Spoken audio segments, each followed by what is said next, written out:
এইটা ଆପଣ ଦେଖନ୍ତୁ ସିଜିମାଲି ଆମରଟା ନାଇଁ ସେ କାହାର ବୁଆଟା ଆର ମତଲବ ଯେ ସିଜିମାଲି ହିଁ ଆମର ଏଇଟା କାହାର ନୁହେଁ। ଆମେ ବର୍ତ୍ତମାନ ସେ ସିଜିମାଲି ଗାଁରେ ଅଛୁ। ଆପଣ ଦେଖନ୍ତୁ ଏଇଟା ମଣ୍ଡପ, ଏଇଟା ଆପଣଙ୍କର ସିଜିମାଲି ପାହାଡ଼ ଏଇ ଯେଉଁ ଦେଖାହେଉଛି। ଏଇଟା ହେଉଛି କଣ୍ଟାମାଲ ଗାଁ। ଏଇଠୁ 2023 ମସିହାରେ ଆପଣଙ୍କର ଆନ୍ଦୋଳନଟା ଆରମ୍ଭ ହେଇଥିଲା। ଏଇଠି ମଧ୍ୟ ଏପ୍ରିଲ 6 ଆଉ 2026 ମସିହାରେ ଏଇଠି ପୋଲିସରେ ରବର ଗୁଳି ବ୍ୟବହାର କରିଥିଲା, ଟିୟର ଗ୍ୟାସ୍ ମଧ୍ୟ ବ୍ୟବହାର କରିଥିଲା। ଆପଣ ଦେଖନ୍ତୁ ଏପଟେ ହେଉଛି ସିଜିମାଳି, ଏପଟରେ ଏଇଟା କ'ଣ? ଆଚ୍ଛା ଏଇଟା କ'ଣ? ଏଇଟା ନାଇଁ ନାଇଁ ଏଇଟା ଏଇଟା ମାଝିଙ୍ଗ ମାଲି ଏବଂ ଏଇଠି ହଁ ମଞ୍ଜିଙ୍ଗ ମାଲି।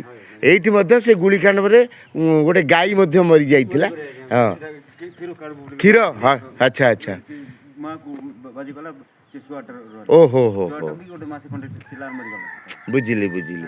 ତେଣୁ ଏଇଟା ହେଉଛି ଆପଣ ଦେଖନ୍ତୁ ଗାଁ ଚାରିପଟ ଆପଣ ଦେଖନ୍ତୁ ପାହାଡ଼ ରହିଛି, ଯେଉଁଟାକି ଆପଣ ସରକାର ଚାହୁଁଛନ୍ତି ଏଇଟାକୁ ମାନେ ଖଣି ପାଇଁ ଦେଇଦେବେ। ଆଉ ଏ ପରିବେଶ ନଷ୍ଟ ହୋଇଗଲେ କ'ଣ ରହିବ? ଏଠି କ'ଣ ଦରକାର? ଏଠି ଖଣି କରିବା କ'ଣ ଦରକାର? ଏଇ ଯେଉଁ ନ୍ୟାଚୁରାଲ୍ ପରିବେଶ ରହିଛି ଆପଣ ଦେଖୁଛନ୍ତି, ଏଠି ଖଣିର କିଛି ଆବଶ୍ୟକତା ନାହିଁ। ଏଇଠୁ ଆପଣଙ୍କର ଆଜ୍ଞା 300 ଝରଣା ବାହାରିଛି ଏଇ ଅଞ୍ଚଳରୁ, ଯେଉଁଥିରେ ଲୋକମାନେ ଚଳୁଛନ୍ତି। ଆପଣ ଦେଖିପାରୁଥିବେ ଡବଲ ଚାଷ ହେଉଛି।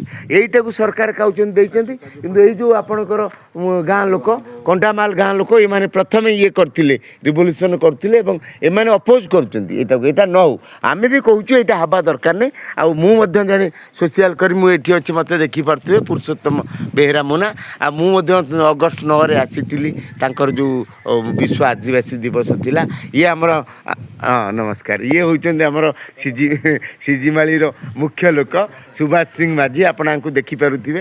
ଆଙ୍କରି ଆନ୍ଦୋଳନରେ ଆଜି ମାନେ ଏ ଗାଁ ଲୋକ, ଏଠି ଯେଉଁ 52ଟା 50ଟା ଗାଁ ଅଛି, କେହି ଚାହୁଁନାହାନ୍ତି ଏଠି ଆମର ଖଣି ହଉ ବୋଲି। ଖଣି ଆମର ଏଠିକି ଦରକାର ନାହିଁ, ପରିବେଶ ନଷ୍ଟ ହେଇଯିବ।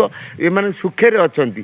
ଏଠି ଯେଉଁ ଝରଣା ଅଛି, ପରିବେଶ ଅଛି, ଆପଣ ଯେଉଁ ବାୟୁ, ଆପଣ ବାହାର ଲୋକ ଯେଉଁମାନେ ଆସିବେ ଦେଖିବେ, ଥରେ ଏଠି ରହିଲେ ଆପଣ ଜାଣିପାରିବେ ଏଇଟା ଏତେ ସୁଖପଦର ଜିନିଷ ଏବଂ ଏଠି ରୋଗ ହୁଏ ନା, ଅମ୍ଳଜାନ ଭର୍ତ୍ତି ଅଛି। ତେଣୁ ମୁଁ ସରକାରଙ୍କୁ କହିବି ଏଇ ଯେଉଁ ସିଜିମାଳିକୁ ସେ ବେଦାନ୍ତଙ୍କୁ, ଆଦାନୀ କି ଆପଣଙ୍କର ଇଏ ବାଲକୋକୁ ଦେବାକୁ ଚାହୁଁଛନ୍ତି, ସେଇଟା ରଦ୍ଦ କରିଦେବା ଉଚିତ। ରହିଲି, ମୁଁ ହେଉଛି ପୁରୁଷୋତ୍ତମ, ରହିଲି।